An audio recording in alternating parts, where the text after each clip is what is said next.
जिया जिया जवानी हमर चूस गइल, जिया जिया जवानी हमर चूस गइल।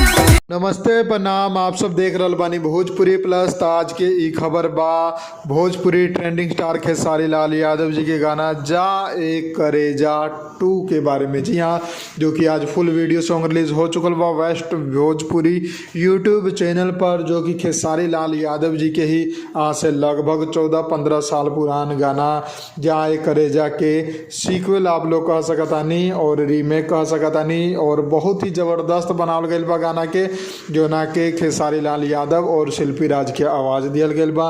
वीडियो में खेसारी जी के साथ मॉडल बाड़ी सपना चौहान जी, और जौन गाना बा उ बेस्ट भोजपुरी यूट्यूब चैनल पर रिलीज भइल बा, जो ना के कृष्णा बेदर्जी जी लिखले बाड़े और हमार भाई आर्य शर्मा जी म्यूजिक देले बाड़े।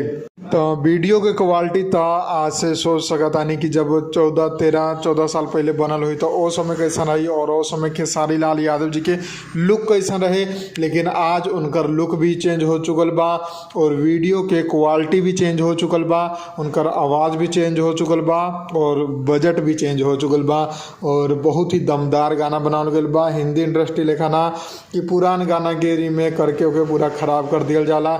ई गाना आप लोग सुनम तो आप लोगन के बहुत ही ज़्यादा मज़ा आई और वीडियो क्वालिटी भी बहुत ही ज़बरदस्त बा। तो जाई जाके सुनी और बताइए आप लोगन के 14 साल पुरान गाना में और आज के गाना में का फ़र्क लागल और कौन गाना आप लोगन के बेस्ट लागल। कमेंट बॉक्स में हम मिलम आप लोगन के एगो नया वीडियो में नया खबर के साथ। जय हिंद, जय भोजपुरी, प्रणाम।